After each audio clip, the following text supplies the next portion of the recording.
Assalamualaikum warahmatullahi wabarakatuh. Waalaikumsalam warahmatullahi wabarakatuh. Alhamdulillah wassalatu wassalamu ala rasulillah Sayyidina wa maulana Muhammad ibn Abdillah. La haula wa la quwata illa billah. Senang sekali saya kembali Ustadz Abi Gifran menyapa para pemirsa Cahaya Hati dimanapun berada.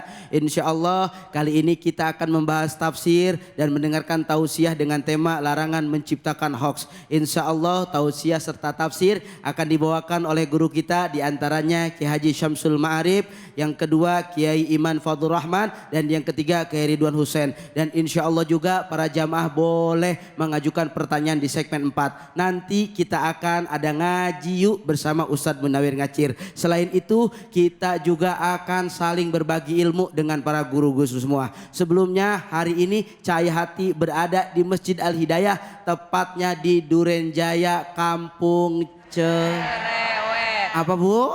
Kampung Cerewet. Kampung Cerewet. Bisa jadi kagak orangnya cerewet-cerewet ini. Enggak, insya Allah cerewetnya masuk surga. Amin ya robbal. Boleh saya tanya, ini dari majelis salim mana?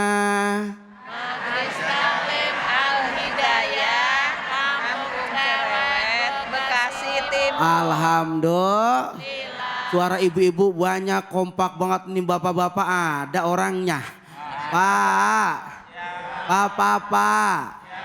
Pak. Bapak-bapak dari masjid mana?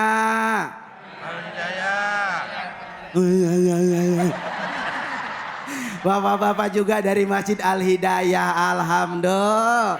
Terima kasih kepada Bapak Ibu semua bisa mengundang kami di tempat ini, mudah-mudahan berkah. Amin. Nah baik, sebelum kita berbincang-bincang dengan para guru-guru kita semua yang sudah ada di tengah-tengah kita, mari sebelumnya kita saksikan tayangan yang berikut ini.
Baik pemirsa Cahaya Hati dimanapun berada, ini tayangan lagi viral banget sampai nenek-nenek pada tahu. Ada yang begitu, ada.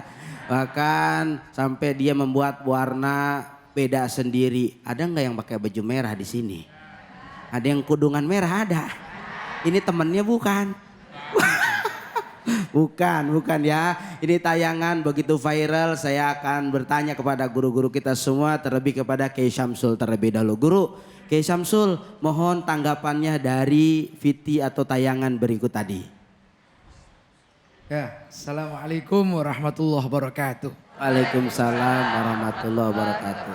Bapak Ibu yang kami hormati, Ibnu Qudamah, seorang ulama besar bermadhab Hambali.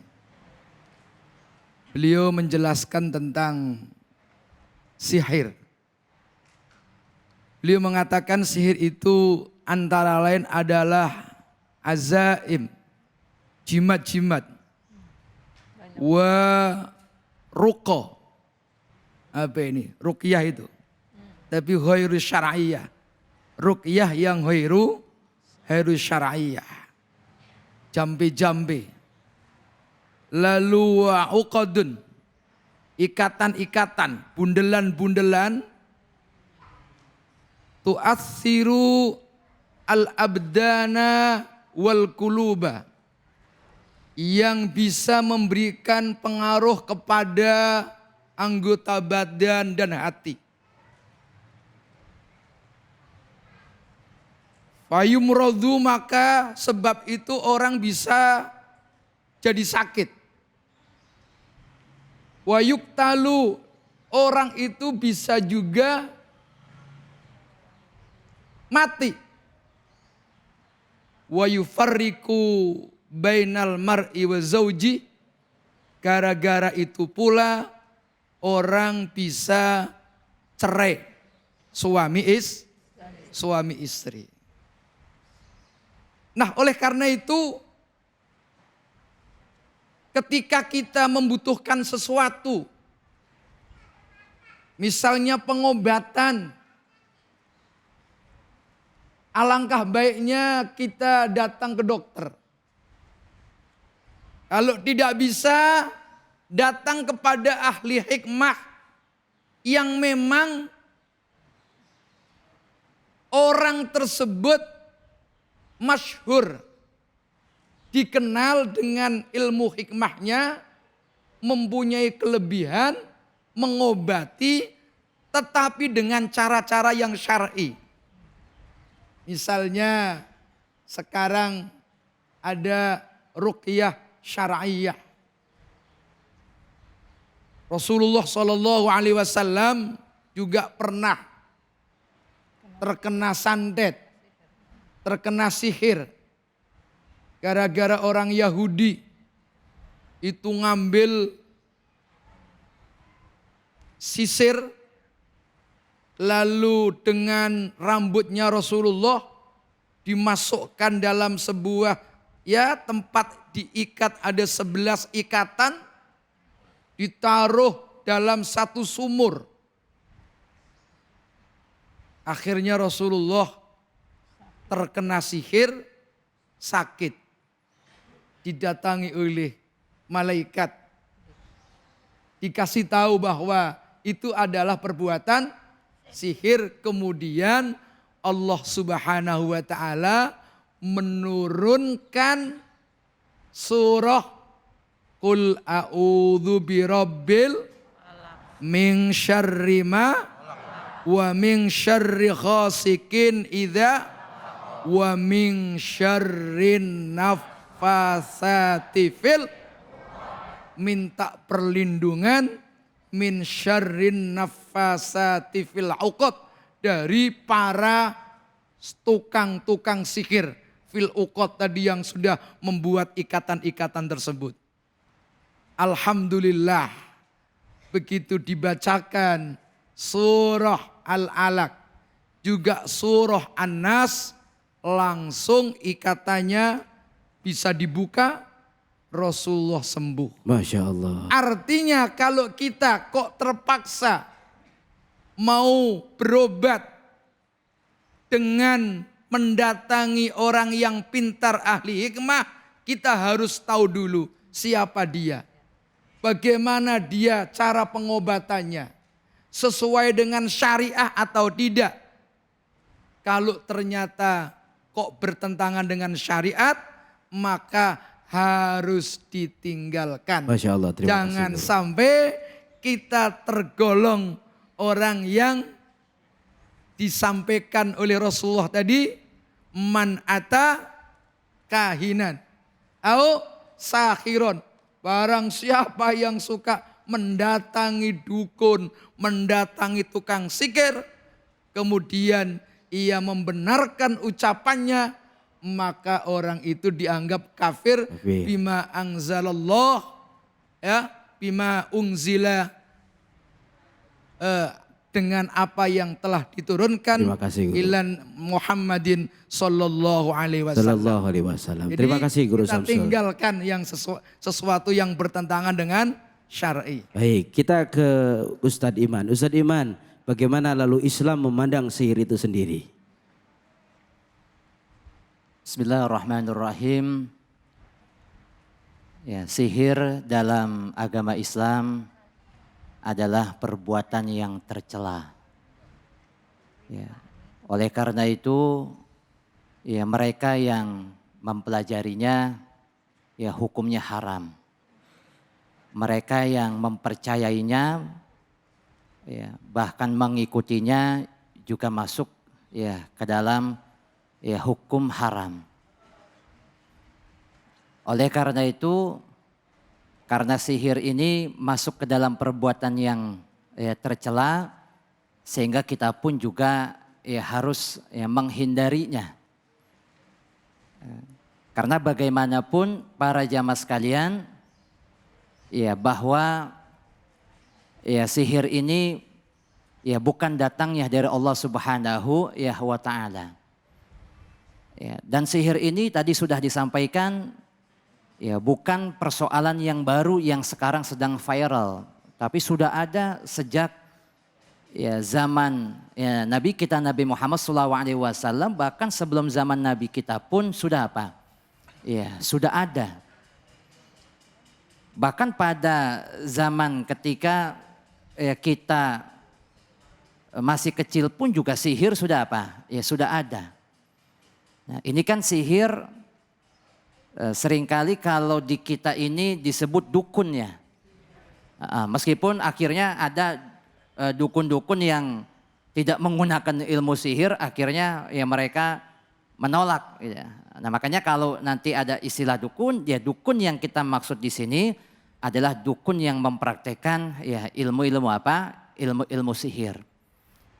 Kalau dukun beranak, dukun urut, itu mah bukan, tidak masuk ke dalam ranah ini. Karena kita pun juga nih Bapak Ibu sekalian, jangan-jangan dulu lahirnya di mana nih? Dukun jangan-jangan ini. Ini kan kita produk-produk dukun beranak dulu. Terima kasih Kiai Imam. Allah alam. Masya Allah. Lanjut kita ke Kiai Ridwan. Kiai Ridwan, melihat tayangan tadi bagaimana nih kita sebagai masyarakat yang akhirnya kadang-kadang opini kita digiring pada sesuatu yang kita melihat salah satu di antara mereka merasa benar. Kita tidak tahu padahal keduanya belum tentu benar juga. Nah, kita pandangannya sebagai masyarakat harus seperti apa? Jangan sampai kita terpedaya dengan akhirnya itu malah menjauhkan kita iman kepada Allah. Baik.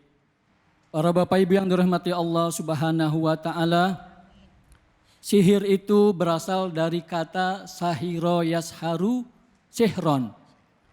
Mengelabui, menipu, menyamarkan. Jadi ketika seseorang melakukan aksi sihir, maka itu hakikatnya itu adalah tipuan belaka, samaran. Kita yang melihat seakan-akan itu adalah kenyataan, padahal tidak demikian. Nah, menurut Imam As-Sa'di rahimahullah, kata beliau, sihir itu menempatkan seseorang kepada kekufuran. Yang pertama, dia menjadikan selain Allah sebagai tandingan. Wala taj'alu lillahi andadan wa antum ta'lamun. Janganlah kalian mencari tandingan selain Allah Subhanahu wa Ta'ala. Karena kalau sihir itu kan berarti kita meyakini ada kekuatan lain yang lebih hebat, yang lebih dahsyat, yang lebih luar biasa, yang bisa segala-galanya selain Allah Subhanahu wa Ta'ala. Itu menyerempet kepada kemusyrikan. Yang kedua, sihir itu membawa seseorang seakan-akan meyakini bisa mengetahui alam gaib. Sesungguhnya alam gaib itu tidak ada bisa yang tahu. Bahkan Allah Subhanahu wa Ta'ala mengatakan, wa ma tadri nafsun bi ayyi ardin tamut. Tidak ada satu jiwa pun yang tahu di negeri mana dia bakalan mati. Itu kan perkara gaib. Kematian perkara yang gaib. Enggak tahu. Kita ini lahir di mana, meninggal di mana. Yang kedua, wa ma tadri nafsun maza taksibu goda. Atau dibalik tadi, wa ma tadri nafsun maza taksibu goda, wa ma tadri nafsun bi ayyi ardin tamut. Tidak ada satu jiwa pun yang tahu akan terjadi apa pada esok hari, perkara yang gaib. Jangankan esok hari, nanti nih selepas kita taklim begini, apakah ada yang tahu? Ada yang tahu nggak Bu? Wallahu a'lam. Nabi saja ditanya tentang hari kiamat, Nabi nggak tahu. Nah itu, untuk meluruskannya gimana kita kembali kepada Al-Quran. Jangan main kepada yang menyerempet kepada kesyirikan, kemusyrikan, main sihir. Na'udzubillah. Terima kasih. Wa nunazzilu minal Qur'ani ma huwa syifa wa Warahmah. kembali kepada Al-Qur'an. Terima Kalau kasih, mau Kiai berobat, Ridwan. Jangan ke sihir tapi ke Al-Qur'an. Demikian. Mari guys, terima kasih. Saya ke Kiai Syamsul Ma'arif. Kiai, lebih kepada pelakunya. Bagaimana menyikapi seseorang yang mereka melakukan praktek sihir? Ya, ini bagian tugas para dai, para kiai. Kita ini hidup bersama-sama di negeri yang kita cintai.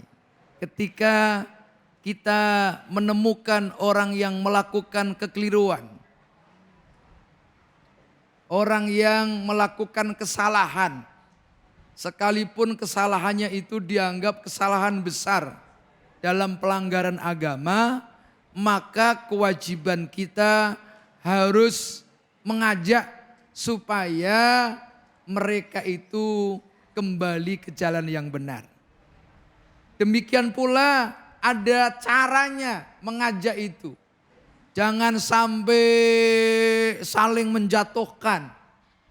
Jangan sampai saling menghina satu dengan yang lain. Ayo, kalau ada yang keliru, kita datangi ke rumahnya. Bang, atau Pak, apa yang Bapak lakukan itu salah, bertentangan dengan agama. Kita harus melakukan dakwah dengan cara yang baik. Sebaliknya kalau dicemarkan, diejek, dihina, wah, bukan malah dia ikut ke jalan yang benar, malah ngajak berantem. Jadi kalau ada orang saling berantem, Masya Allah. cari pengaruh, wow, sama-sama nggak benernya itu. Terima Karena kasih, saling Guru. menjatuhkan. Kita ajak dengan cara yang baik. Amin, amin ya Allah ya Rabbal Alamin. Mudah-mudahan dari apa yang guru kita tadi sampaikan, kita mampu mengamalkan untuk hidup muasyarah bil ma'ruf, ada dalam musyawarah kebaikan agar mendatangkan rahmat dari Allah Subhanahu wa taala. Amin ya Rabbal. Setelah ini kita akan dengarkan kajian tafsir dari guru kita Kiai Syamsul Ma'arif. Jangan kemana-mana, tetap di Cahaya Hati Indonesia.